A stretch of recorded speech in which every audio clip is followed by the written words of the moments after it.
नमस्कार, इन्फीलर्न जूनियर में आपका स्वागत है। पिछले वीडियो में हमने बात की थी हमारे सेशन 2 वर्बल कम्युनिकेशंस के बारे में। इस वीडियो में हम बात करेंगे हमारे सेशन 3 नॉन वर्बल कम्युनिकेशंस के बारे में। तो आइए शुरू करते हैं। नॉन वर्बल कम्युनिकेशंस की अगर हम बात करें तो इस तरह की कम्युनिकेशन में जो एक्सचेंज ऑफ इन्फॉर्मेशन होता है वो बिना किसी स्पोकन या फिर रिटन वर्ड्स के होता है। दूसरे शब्दों में अगर हम कहें तो इस तरह के कम्युनिकेशन में हम सिग्नल्स का यूज़ करते हैं मैसेजेस को डिलीवर करने के लिए, जैसे कि हमारे expressions, gestures, postures, touch, space, eye contact या फिर पैरा लैंग्वेज। इस सेशन में हम बात करेंगे कि कौन कौन से अलग अलग इंपॉर्टेंट टाइप्स होते हैं नॉन वर्बल कम्युनिकेशन के और करेक्ट बॉडी लैंग्वेज क्या होनी चाहिए कम्युनिकेशन के लिए। तो आइए सबसे पहले हम बात करते हैं importance of non verbal communication की। अगर हम बात करें हमारे डे टू डे कम्युनिकेशन की, तो हमारे जो डे टू डे कम्युनिकेशंस होते हैं उसमें से 55% कम्युनिकेशन हम बॉडी मूवमेंट्स, फेस या आर्म्स की हेल्प से करते हैं। इसके अलावा 30% कम्युनिकेशन हम वॉइस, टोन या फिर पोजेज की हेल्प से करते हैं और केवल 7% कम्युनिकेशन ही हम वर्ड्स की हेल्प से करते हैं।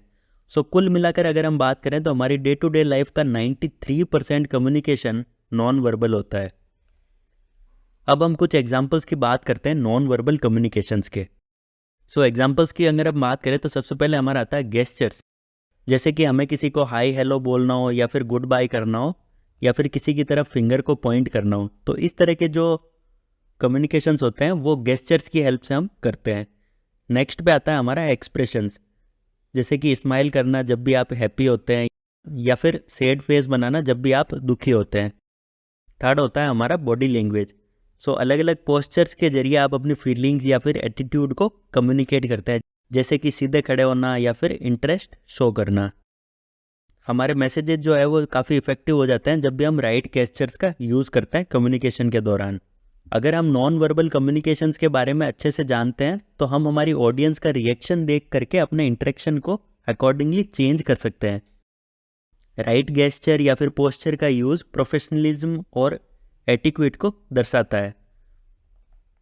अगर हमारे वर्बल मैसेजेस जो है वो किसी नॉइज़ या फिर किसी डिस्टेंस की वजह से ऑब्स्ट्रक्ट हो रहे हैं तो उस केस में हम हमारे जो हैंड मूवमेंट्स है उनका यूज़ कर सकते हैं अपने मैसेजेस को एक्सचेंज करने के लिए। एग्जाम्पल की अगर हम बात करें तो जब भी हम हमारे जो फिंगर्स है वो लिप्स पर रखते हैं या फिर हम मुंह पर उंगली रखते हैं तो ये इंडिकेट करता है कि आपको साइलेंस मेंटेन रखनी है, और आप अपनी मुंडी हिला देते हैं, इसका मतलब होता है कि आप हाँ बोल रहे हैं। अब हम कुछ अलग अलग तरीक़ों से बात करेंगे जिससे हम नॉन वर्बली कम्युनिकेट कर सकते हैं। तो आइए बात करते हैं हम टाइप्स ऑफ वर्बल कम्युनिकेशन के बारे में। तो सबसे पहले हम बात करेंगे फेशियल एक्सप्रेशंस की। हम अपने फेशियल एक्सप्रेशन से अलग अलग तरह की फीलिंग्स को एक्सप्रेस कर सकते हैं, जैसे कि हैप्पीनेस, सैडनेस, एंगर, सरप्राइज या फिर फियर। इस तरह की अलग अलग फीलिंग्स जो है वो हम फेशियल एक्सप्रेशंस की हेल्प से एक्सप्रेस कर सकते हैं।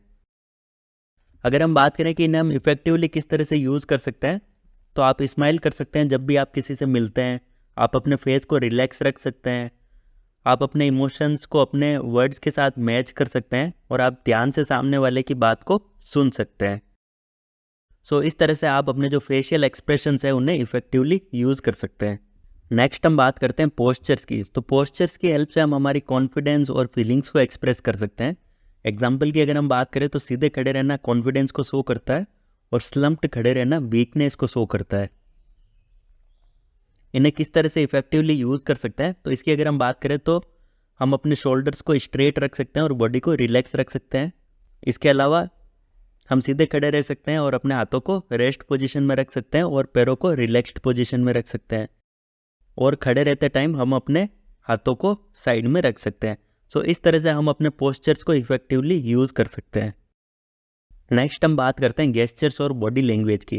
गेस्चर्स में आते हैं आपके बॉडी मूवमेंट, जिनकी हेल्प से आप अपने आइडियाज़ या फिर उनकी मीनिंग्स को एक्सप्रेस कर सकते हैं, जैसे कि आप अपना हैंड रेज कर सकते हैं क्लास में कोई क्वेश्चन पूछने के लिए, या फिर आप अपने नाखून खा सकते हैं जब भी आप नर्वस होते हैं। अगर इन्हें इफेक्टिवली यूज़ करना हो तो आप क्या कर सकते हैं, keep your hands open, avoid pointing your finger at someone. किसी दूसरे के सामने आपको फिंगर पॉइंट नहीं करना है। Tilt your head a bit to show you are attentive. आपको अपनी गर्दन को हल्का सा झुका लेना है ताकि ऐसा लगे कि आप अटेंटिव हैं। इस तरह से आप अपने गेस्चर्स या फिर बॉडी लैंग्वेज को इफेक्टिवली यूज़ कर सकते हैं। नेक्स्ट आता है यहाँ पर हमारा टच।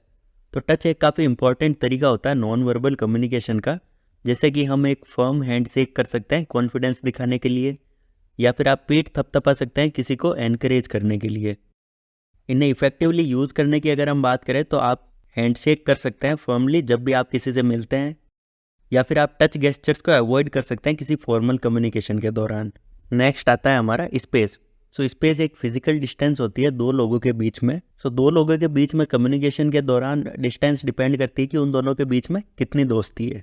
इसे अगर इफेक्टिवली यूज़ करना हो तो आपको क्या करना है, आपको प्रॉपर स्पेस मेंटेन करनी है डिपेंडिंग ऑन द रिलेशनशिप, जो कि फॉर्मल या इनफॉर्मल हो सकती है, या फिर आपकी क्लोजनेस हो सकती है किसी भी व्यक्ति से या फिर आप जिससे बात कर रहे हैं।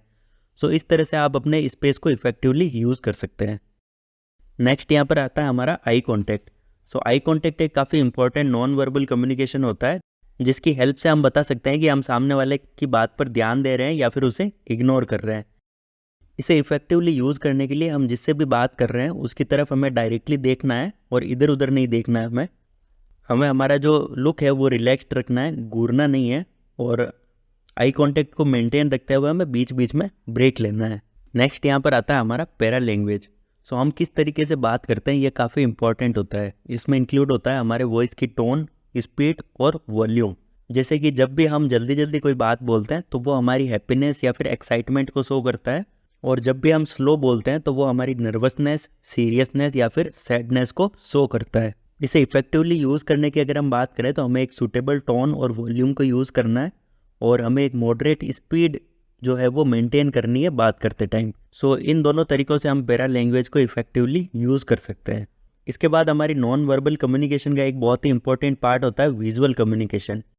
सो ये जो विजुअल कम्युनिकेशन है वो एक काफ़ी इफेक्टिव मेथड होता है, क्योंकि इस मेथड में इंफॉर्मेशन केवल इमेजेस या फिर पिक्चर्स के थ्रू ही ट्रांसफ़र होती है। और ये जो पिक्चर्स या इमेजेस है वो आप किसी भी लोकेशन पर चले जाएं दुनिया के किसी भी कोने में, सब जगह पर ये एक जैसी रहती है। एग्जाम्पल्स की अगर हम बात करें तो आप देख सकते हैं यहाँ पर ये जो under construction, no pets allowed, no parking zone, no entry, danger warning, radiation या फिर biohazard warning, under CCTV surveillance या फिर नो मोबाइल फ़ोन। सो इस तरह के जो साइंस है वो आप दुनिया के किसी भी कोने में आप चले जाएं आपको एक जैसे ही देखने को मिलेंगे। सो इस तरह से जो ये विजुअल कम्युनिकेशन होता है वो एक बहुत ही इंपॉर्टेंट टाइप ऑफ कम्युनिकेशन होता है, और ये काफ़ी इफेक्टिव भी होता है क्योंकि इसमें केवल इमेजेस और पिक्चर्स को यूज़ किया जा सकता है। सो इसे कोई भी लैंग्वेज बोलने वाला व्यक्ति इसे बड़ी आसानी से समझ सकता है।